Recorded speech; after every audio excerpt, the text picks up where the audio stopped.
নমস্কার বন্ধুরা, আমি সোমা আর আমার চ্যানেলের নাম মমস কিচেন। তো এটা আমার একদম ফার্স্ট ভিডিও। আশা করি আপনাদের সাপোর্ট ও ভালোবাসা পাবো। এটা বেসিক্যালি কুকিংয়েরই চ্যানেল। তো প্রত্যেক দিন আমি চেষ্টা করব একটা করে রেসিপি দেওয়া। নিত্য নতুন রেসিপির সাথে পুরনো রেসিপি সবই থাকবে। আমাদের গ্রামের রেসিপি, কেমন কি আমরা খাওয়া দাওয়া করি সেই রেসিপিও থাকবে।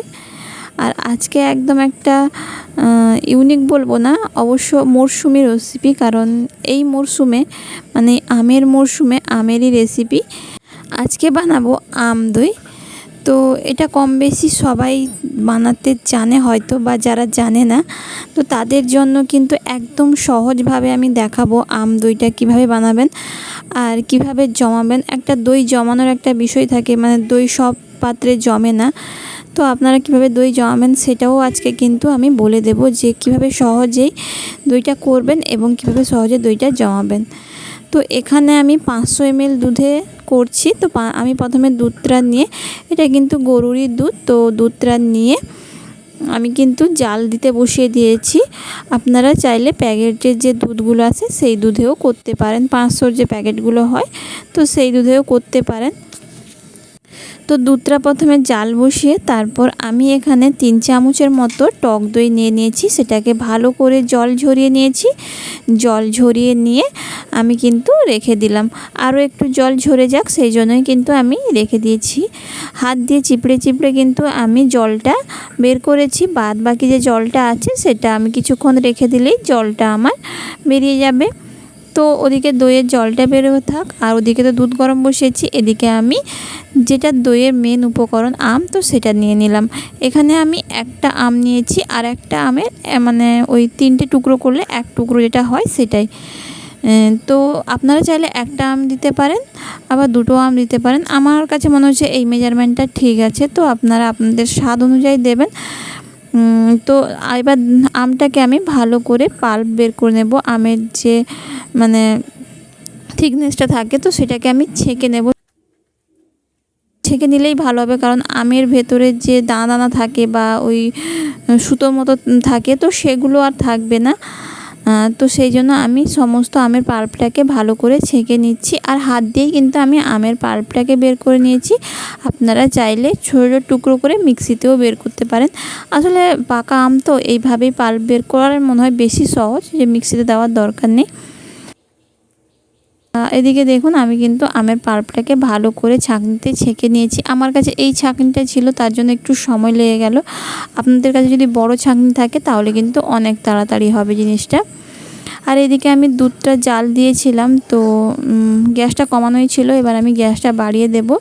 তারপর এর মধ্যে আমি চিনি দিয়ে দেব। এখানে আমি 4 চামচে প্রায় 5 চামচ থেকে 6 চামচ চিনি দিয়েছি। আপনারা আপনাদের স্বাদ অনুযায়ী চিনিটা দেবেন। আমি কিন্তু এটা 500 ml দুধেই বলেছি আগে, যে 500 ml দুধেই কিন্তু করছি।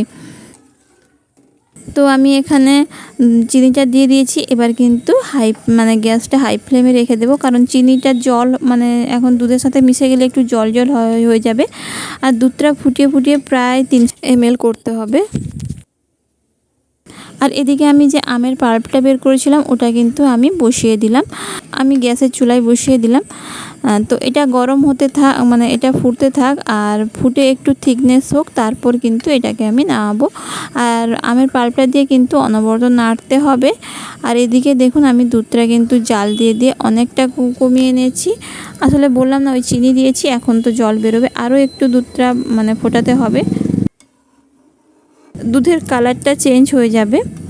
আর এদিকে আমটাও বেশ থিকনেস হয়ে গেছে। গ্যাসটা অফ করে দিয়েছি, যেটা আম বসিয়েছিলাম ওই গ্যাসটা অফ করে রেখে দিয়েছি। আর এদিকে আমি একটা বাটিতে জল ঝরানো টক দইটা নিয়ে নিয়েছি।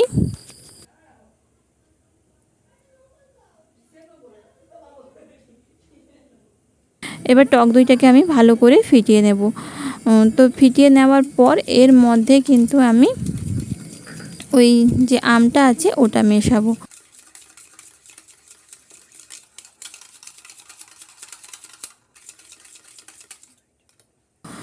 আর এদিকে দেখুন দুধটা কিন্তু জাল দিতে দিতে অনেকটা মরে গেছে, আর দুধের কালারটাও চেঞ্জ হয়ে গেছে। তো এবার আমি গ্যাসটা অফ করে রেখে দিলাম। আর এদিকে ওই যে আমের পাল্পটা ছিল, এবার আমি কিন্তু এর সাথে মিশিয়ে নেব, মানে টক দইটার সাথে মিশিয়ে নেব।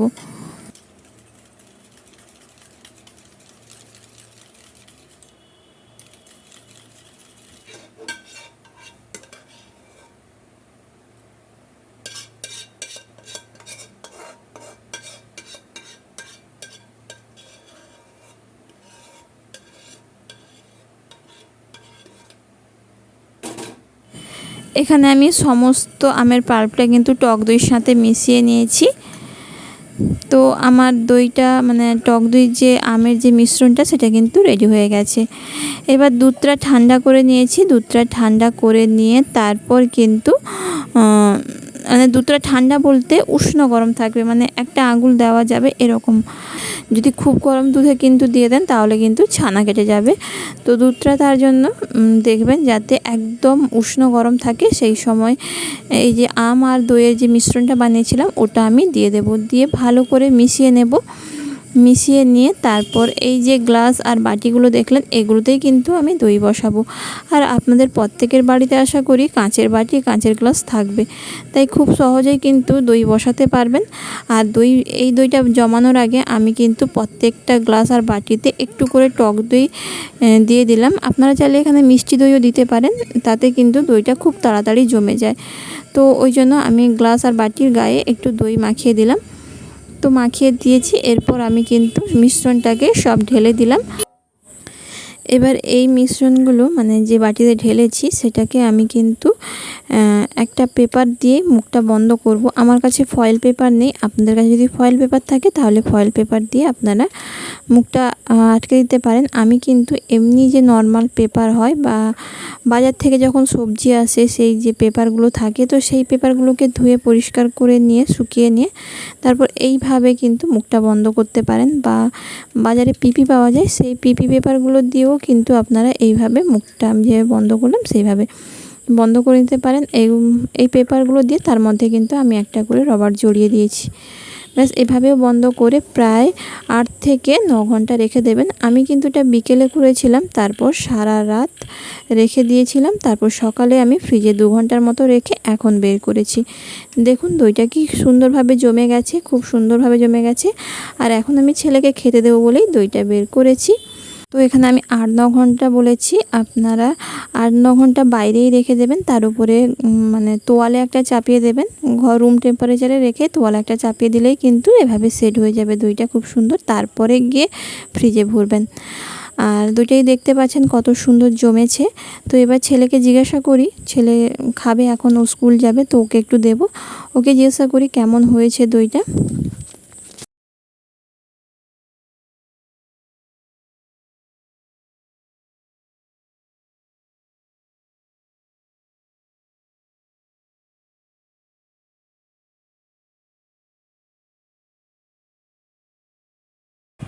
কেমন হয়েছে বল? হ্যাঁ,